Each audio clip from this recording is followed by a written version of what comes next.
Premier Boulder po, narito muli. Ito na po ang update, ano? Tuluyan na pong idinimanda nitong Ronnie Puno si Kiko Barsaga.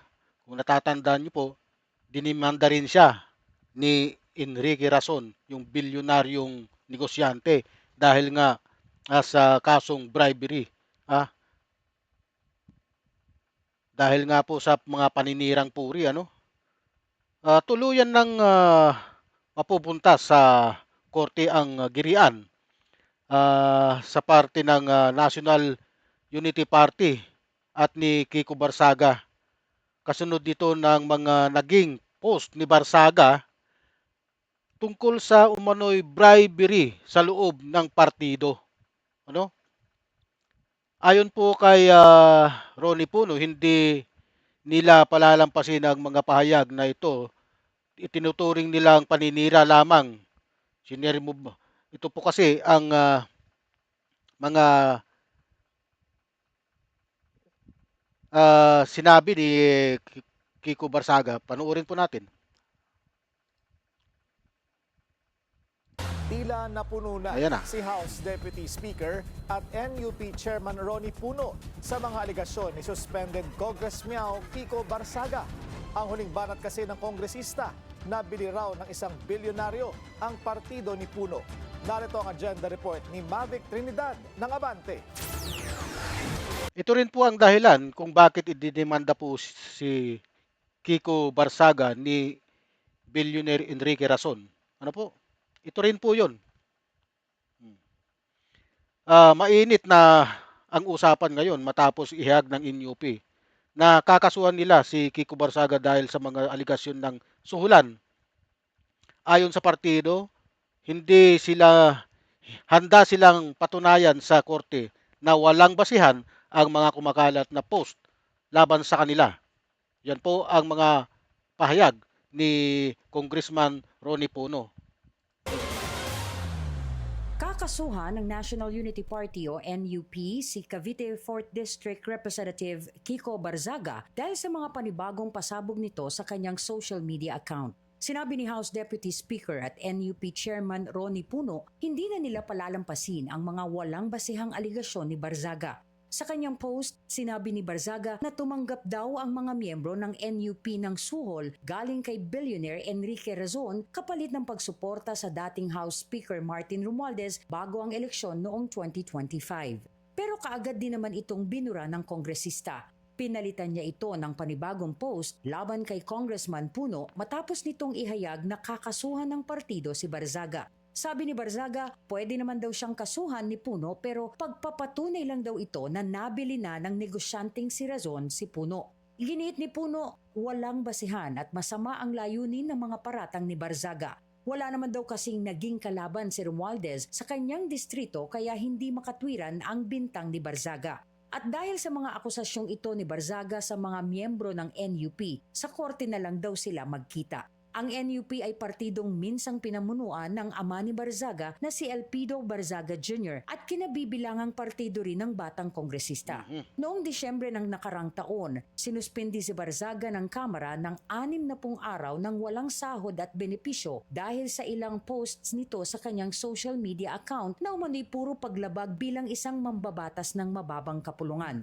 Ngayong darating na Pebrero sana nakatakdang matapos ang suspensyon ni Barzaga. Pero ilang mambabatas ang nagpanukalang dumaan muna siya sa fitness test para malaman kung angkop na siyang magtrabaho muli. Pero tila magbabago ang storya ngayong panibagong kaso na naman ang kakaharapin ni Barzaga.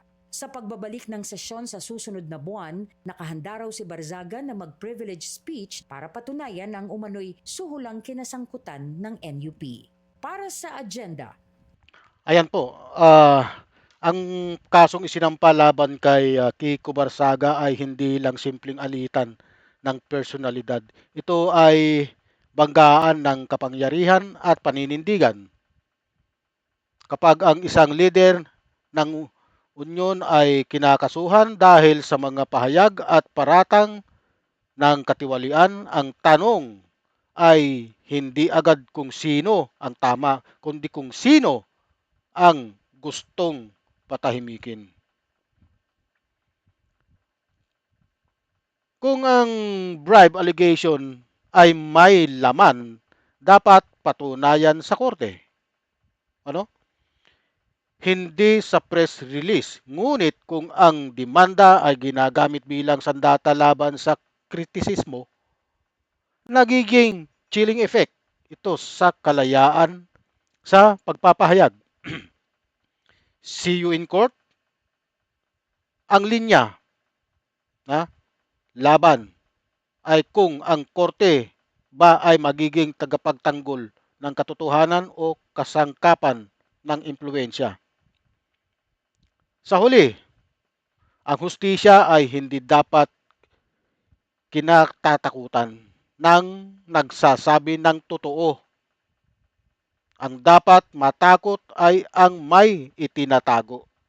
Sino ba sa kanila ang may itinatago? Ano? Ito ba si Barsaga o ang NUP na dating hinawakan ng kanyang tatay na si late Representative P.D. Barsaga? Ano? Sa dinami-dami po kasi ng mga congressman dito, muli pong umiinit ang usapin tungkol diyan dahil nga sa mga pananalita po nitong Barsaga na to, kung mayroon kang talagang ebidensya, bakit hindi mo ilabas?